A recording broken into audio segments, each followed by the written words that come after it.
Bueno, buen día a todos. En primer lugar, gracias en nombre de las integrantes del capítulo de Arte y Salud Mental de la Asociación por estar aquí acompañándonos en esta presentación tan grata para nosotras que realizamos hoy en el marco del 9º Congreso de Salud Mental y del 2º Congreso Regional de la Federación Mundial de Salud Mental. Mi nombre es María Julia Cebolla Las Heras y soy una de las autoras y la coordinadora de esta mesa que va a realizar la presentación de nuestro libro Arte, Psicoanálisis y Salud Mental, Teoría y Práctica, centrado hoy dentro del tema general del arte y salud mental, que es el eje común que investiga nuestro capítulo en la subjetividad e identificaciones. Este es el segundo libro de una serie cuya publicación iniciamos el año pasado con la edición y presentación en el Congreso de la Asociación Argentina de Salud Mental del año pasado, de nuestro primer libro, cuyo tema fue El proceso creador. Ambos libros están aquí, ustedes van a poder verlos.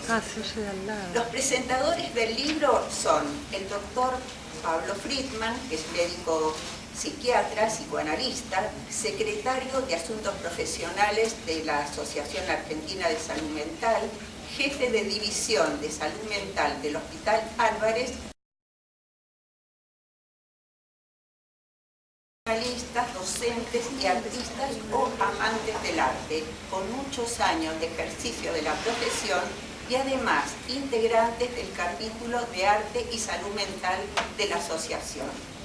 Para nosotras, este es un momento feliz, ya que sintetiza en parte el esfuerzo realizado por el grupo investigando, trabajando e integrando lo que nos une, que es el amor por el arte y el psicoanálisis. Como búsqueda implícita, el libro que presentamos integra fragmentos, textos escritos que buscan ser unidad representativa de las individualidades que conforman lo grupal, y lo hacemos integrando teorías y autores que consideramos pueden complementarse y sumar valiosa conocimiento, ya que implican la posibilidad de incrementar riqueza psíquica. Nuestro accionar es un accionar grupal, favorecido por la Asociación Argentina de Salud Mental, que es la institución a la cual pertenecemos y que ha sido siempre facilitadora de todas nuestras actividades. Además, va a integrar la presentación el doctor Eduardo Mandet, que va a llegar un poquito más tarde, ya nos avisó, que es doctor en Psicología, miembro titular de la APA y de la Asociación Psicoanalítica Internacional. Además, profesor consulto, asociado a la Facultad de Psicología de la UBA, miembro del Consejo Asesor y docente de la carrera de especialización en Psicología Clínica Niños y Adolescentes. Además, es coordinador de la maestría en Psicoanálisis de la Universidad Nacional de La Matanza. Bueno, los dejo con el primer presentador, el doctor Pablo Friedman. ¿Quieren que bajemos? ¿Se escucha algo de ahí que no sé? Bueno, sí, por ahí lo pueden. ¿Me escuchan? Sí. Muchas gracias por la invitación. Esta es la segunda oportunidad en relación a una producción que evidentemente hace serie, ¿no? Y que supone un trabajo continuo de todo el grupo que es absolutamente encomiable, en el sentido en que las producciones sobre subjetividad y arte por lo general escasean, y que haya un grupo dedicado a eso y que piense eso, creo que implica no solo una intencionalidad respecto de la investigación, sino también una posición con respecto a la clínica y con respecto a cómo se entiende la subjetividad. Eso ya habla de mucho en relación a este grupo y a los efectos de producción que produce, ¿no? Que genera. En ese punto, y hacer la interacción entre subjetividad y arte habla de mucho respecto de cómo pensamos la clínica y cómo pensamos, en todo caso, los efectos de subjetividad. Si bien leí el libro y digamos, hice como un extracto de cada capítulo, o sea, es larguísimo, además, me pareció interesante hacer como una suerte de conversación con el libro, ¿no? Y una suerte de interlocución. Y entonces quería decir algunas cosas con respecto a la temática que ustedes abordaron, ¿sí? Y tener la oportunidad de poder hacer una suerte de intercambio. Como dije recién, la apuesta de los autores es buscar la subjetividad en el arte, ¿sí? Para Freud, ¿sí? El sueño es la vía regia al inconsciente, ¿sí? Pero yo creo que desde esta posición, ¿no? Podríamos pensar, podríamos afirmar incluso que el arte es la vía regia al sujeto. ¿Qué quiere decir esto? No es un sujeto que esté presupuesto, ni que esté subyacente a la conformación de la personalidad o de la entidad, sino que es un sujeto a producir y que inevitablemente en esa producción genera una cierta singularidad, y una singularidad que se anuda, que se intersecta al otro. Sabemos que no hay sujeto sin otro, ¿sí? En la medida en que en ese anudamiento, en esa intervención con el otro, el sujeto efectivamente se produce. No así, ¿no? El inconsciente, que en realidad, si bien se produce en tanto efecto de castración, de nombre del padre, de efecto de posicionamiento de la problemática edípica, tiene un carácter propiamente del sujeto. O sea, no todo lo inconsciente se puede compartir ni es para compartir con el otro, salvo que haya un efecto segundo que tiene que ver con este efecto artístico singular en la cual el sujeto se propone, ¿no? De alguna manera socializar su inconsciente, podría decirse, en la medida en que aquello que le pertenece a sí mismo ya deja de ser sí mismo y pasa a ser a otros. Porque el arte, como objeto artístico, si bien le produce, le pertenece, quiere decir, a aquel que lo genera, a aquel que lo produce, en el momento en que pasa al otro, ya no es propiedad, por más que haya propiedad intelectual, ilegal y demás, ¿sí? Ya no es propiedad exclusiva, ¿sí? De aquel que lo ha generado. Esto implicaría de por sí un producto de la humanidad misma, a tal punto, bueno, que incluso a nivel legal esto se contempla porque hay años en que se reconoce esta propiedad intelectual, pero después ya no, etcétera, etcétera.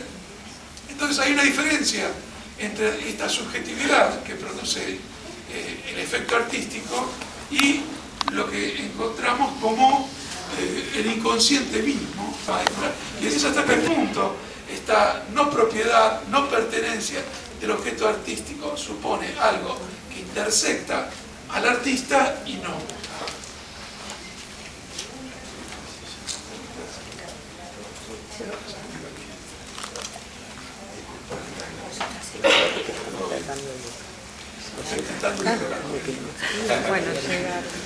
Entonces, en este punto, ¿no? Hay que, me parece, hacer un efecto de precisión, ¿no? Y de cierto acercamiento de a qué llamamos subjetividad del arte, cuándo se produce esa subjetividad, cuándo puede leerse y en qué medida esa subjetividad intersecta o no con el otro. Obviamente, esa subjetividad supone eludir la razón. Los efectos de subjetividad del arte son del cuerpo, son de la pulsión. Y en todo caso, en un segundo tiempo, van a producir algún efecto racional o podrán ser analizados por los críticos.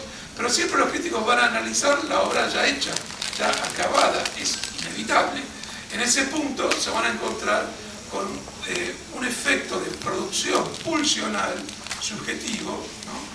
Que se puede leer a priori como racional. O sea, lo racional no precede a la obra. Hay técnicas, hay aprendizajes, hay, digamos, una serie de condiciones para que la obra pueda emerger como obra, ¿sí?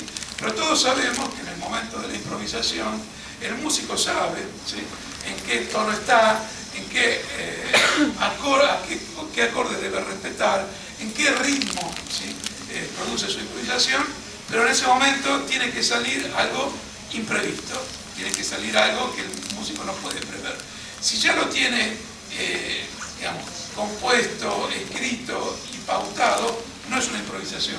En todo caso, será, ¿no?, una ejecución de una melodía, de una armonía, etc. Pero no es una improvisación propiamente dicha.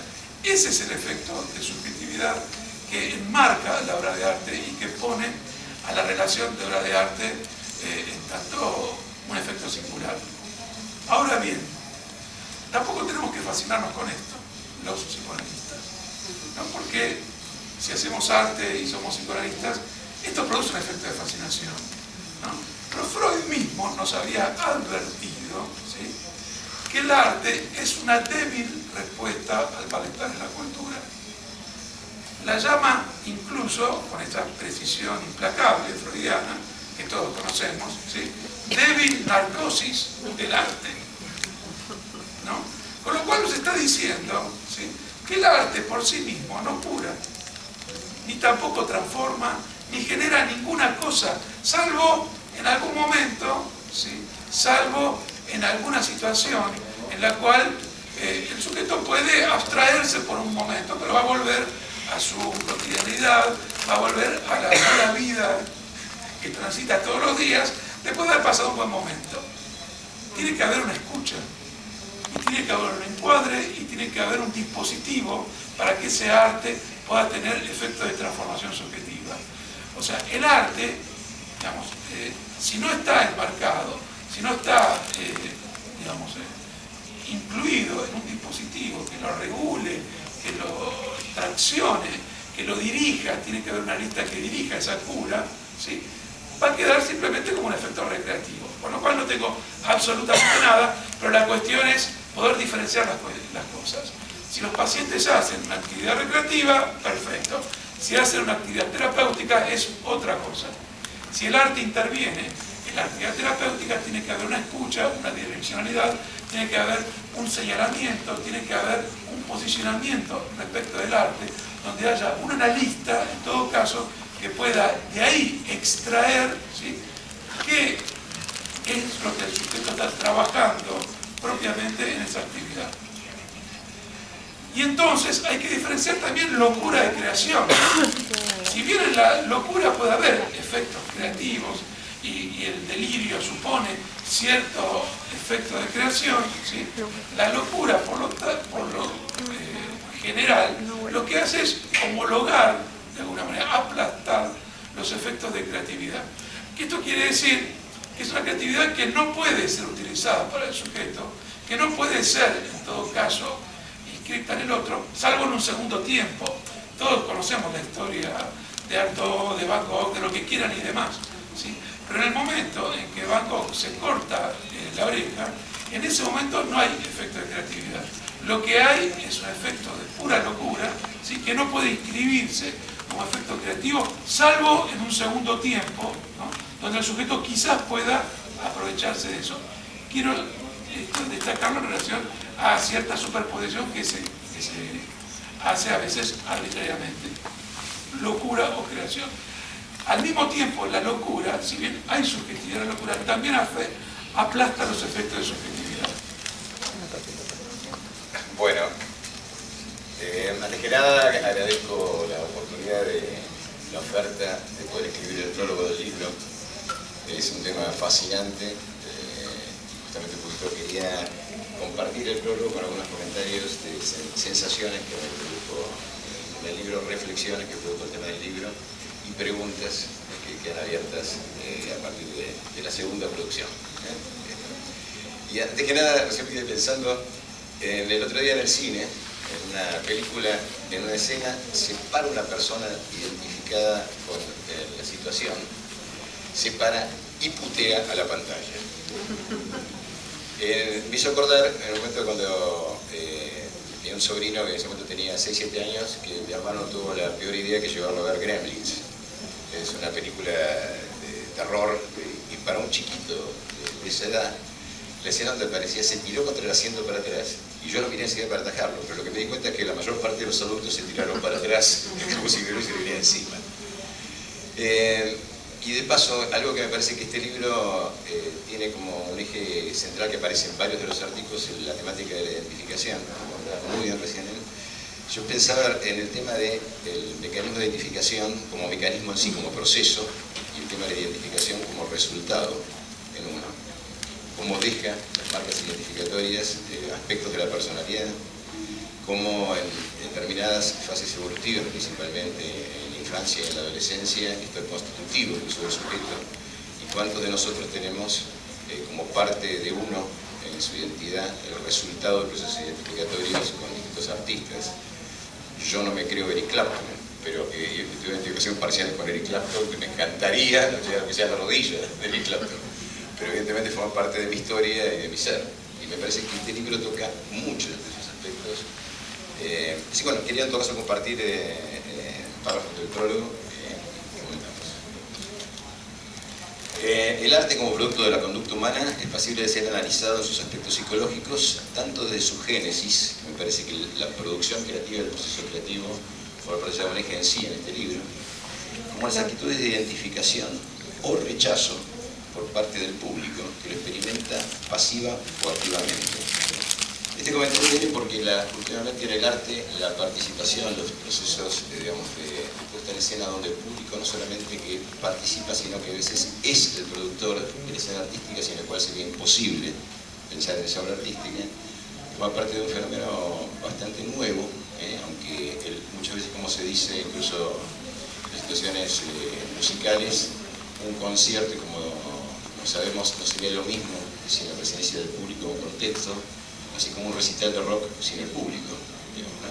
La situación es que termina de completarse la obra en este otro que está leyendo, interpretando, participando de esa situación de determinados procesos creativos, y a la vez como en otro aspecto del libro aparece en lo constitutivo del sujeto la posibilidad de transformar en algo simbólico, que es el mundo interno, el poder tener mecanismos sublimatorios y en una obra que termina de constituir el sujeto muchas veces en el área terapéutica, sin lo cual sería imposible, digamos, a través de otros medios verbales exclusivamente. El arte y proceso creativo. Les quiero comentar la cantidad de temas que surgen en el libro de las autoras con distintos aspectos, digamos. Arte y proceso creativo. Eso es un tema, el proceso creativo. Otro es la obra artística, el resultado de ese proceso creativo.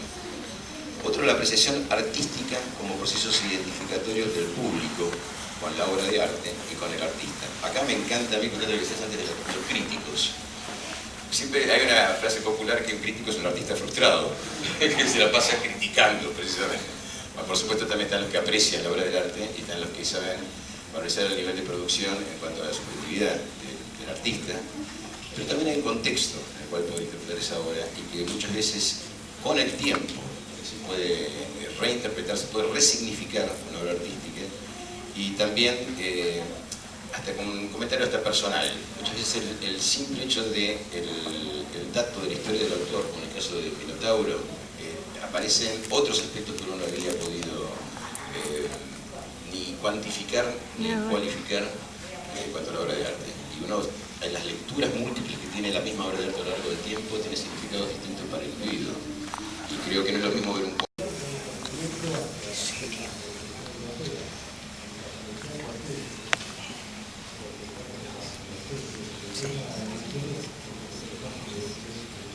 La metáfora de un posible puente entre los diferentes trabajos se corporiza en este atractivo libro que, como diría Cortázar, intenté leer como un modelo para armar. Idea que se acerca a la propuesta. ¿Podés poner más alto? Ah, bueno, pero no escuchamos. Es una pena, no se escucha.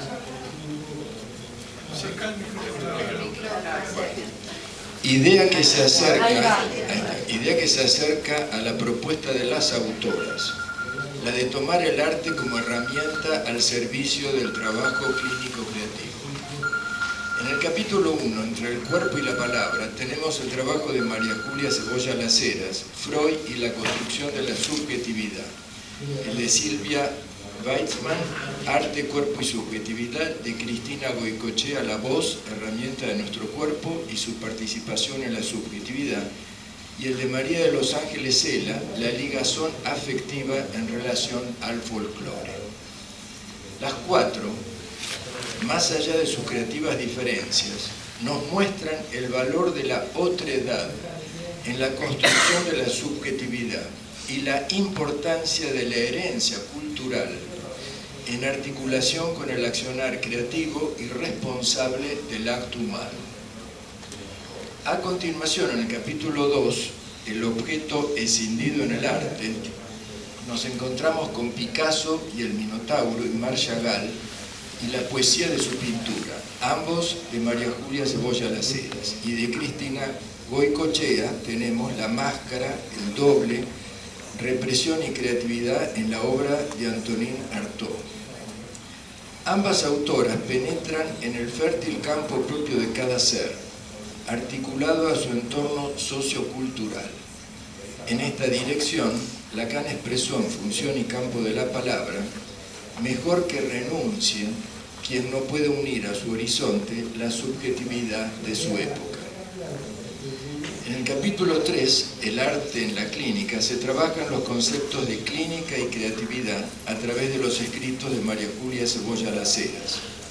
Un caso de estrés postraumático y su relación con la violencia sexual familiar invisible. Tatuaje, su relación con el trauma, la memoria, el arte como herramienta en la clínica de las adicciones. Y de Viviana Valenti tenemos a Bruno y su proceso de subjetivación y embarazo adolescente. Ambas autoras ponen en evidencia, además del valor de la creatividad en el arte,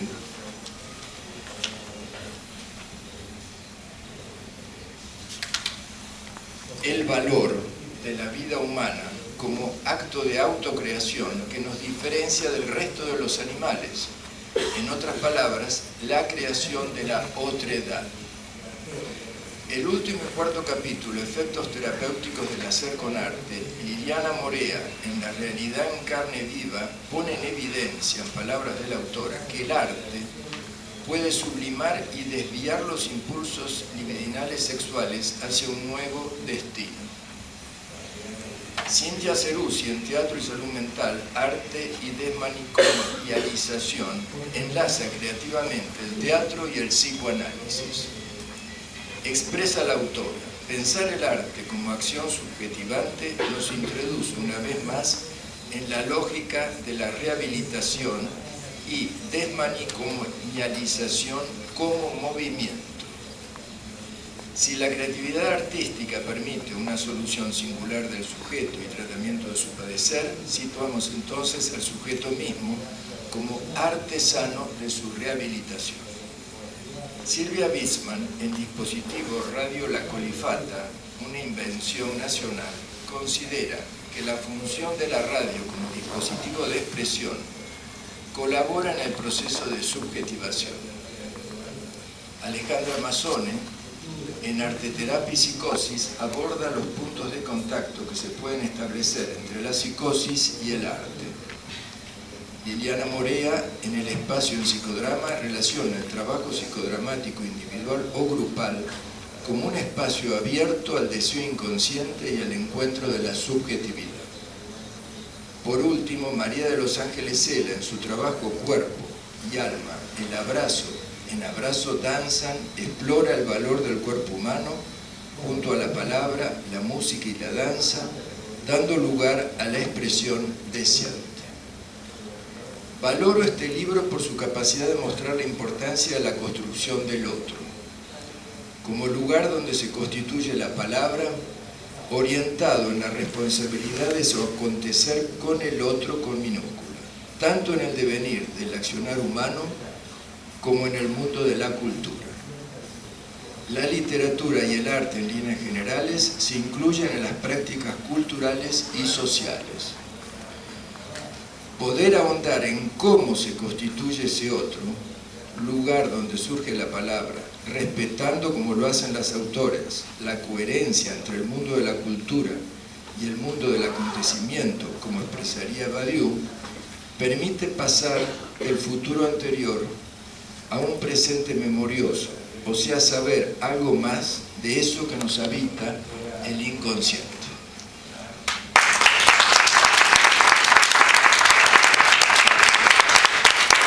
Los tres presentadores.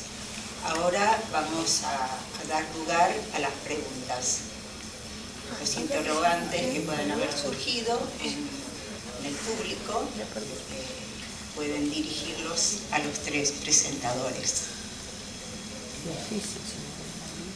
Yo me quedé pensando en, no sé, no lo leí el libro, no lo conozco, pero sí me quedé pensando cuando hablaban de identificación, entre la diferencia entre identificación y alienación, porque uno ve mucho, por ejemplo, en estos ejemplos que dieron en relación al cine, ¿no? Que muchas veces mi sensación es que no hay una identificación, sino es como que los momentos que uno se identifica con determinados personajes pueden ser momentos de indiscriminación. Entonces yo me quedaba pensando un poco en eso. Nada.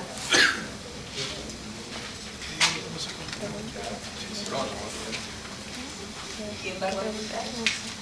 Yo recalqué que lo más importante del momento artístico, de la apreciación de la obra de arte, tiene que ver con la desidentificación, con el punto de separación donde alguien puede, ¿no?, haber vivido, no sé, siendo Aníbal Lecter, ¿sí?, ¿no?, y comiéndole el hígado a un señor, ¿sí?, y después un efecto de separación en el cual puedo decir, pero no soy ese, ¿no?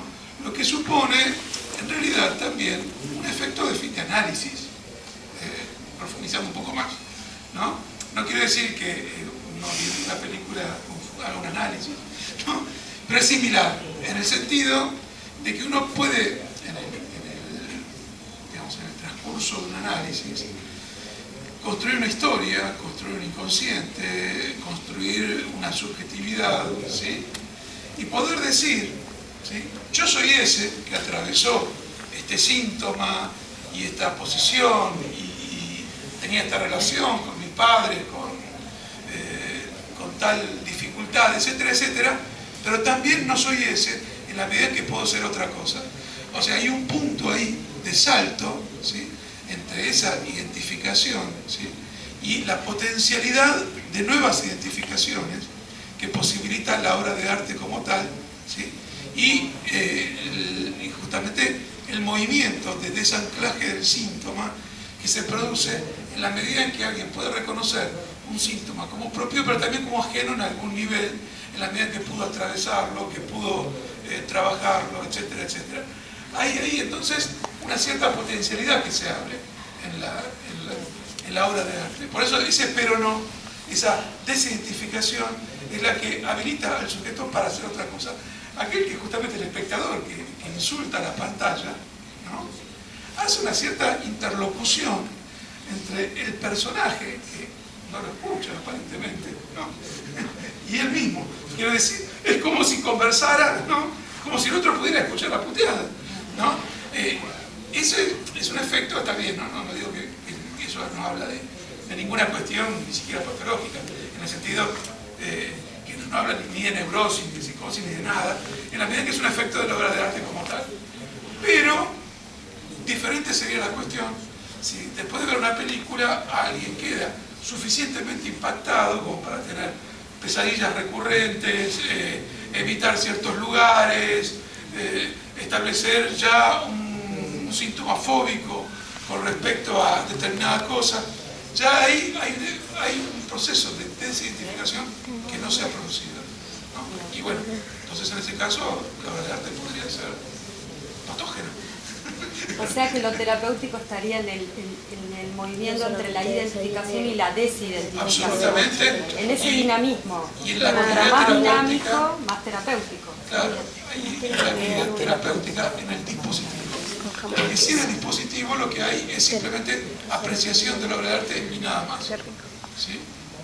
Como vos mismo dijiste antes, en este efecto de producción a posteriori que tiene que ver con lo nuevo, que produce el cambio, un cambio que tiene que ver con salir de lo negativo y entrar en lo positivo, en lo nuevo asociado a la salud. Claro. Yo en mi racionalidad extrema nunca pude entender por qué la gente aplaude después de una película. ¿A quién le aplaude?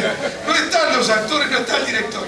Y me peleo con mis amigos con los que vamos a ver así y digo, ¿qué hacen? ¿Por qué aplauden? Pero eso es una psicosis. Igual no en todas las películas aplauden. No en todas las películas. Fíjense, está bien. Es una polémica de café después de la película. Quería agregar unas cositas. El tema de identificación de la plancha en adelante, digamos, la identificación histérica, la identificación narcisística, la identificación al rasgo, la identificación total, masiva en un psicótico, son distintos tipos de identificación que tienes que tener en cuenta en esto que vos estás de escuchar. Porque una cosa es ser uno, el actor, la identificación proyectiva, que ya el término, uno ser uno, el actor un ratito, el personaje dice un ratito. Y muchas veces alguien dice, bueno, la película no te gustó porque vos no viviste eso. No te viviste eso. Los hombres con las películas de acción, aventura, y las mujeres entiendo que están hablando de otro tipo, que bueno, les gustaría eso, o una película romántica en el otro extremo, como algo que hacen. En el caso de la cuestión de lo que hablábamos en el tema de la psicopatología, yo recuerdo una paciente psicótica que después de ver Matrix tuvo un brote, porque la sensación del control del mundo irreal, del mundo virtual, y que porque esto no puede ser un mundo virtual, desencadenó un brote psicótico. Ahora, la problemática estaba dentro de los pacientes, por supuesto, la dificultad con el juicio de realidad, con el yo, etcétera, etcétera. Ahora, que moviliza en cada uno justamente este aspecto. La intención probablemente del director de la película o del autor no nos cuesta por decir esto, pero sí crear ese clima que disparó en esta paciente un brote psicótica. Y recuerdo una película, ustedes recuerdan el título de la película de Woody Allen, donde los actores salen de la pantalla. Sí. La Rosa Púrpura del Cairo. La Rosa Púrpura del Cairo. Cómo jugó Woody Allen justamente con la interacción con los actores de la película es fantástico a nivel creativo, porque quien no pensó el diálogo, digamos, el tema del artista.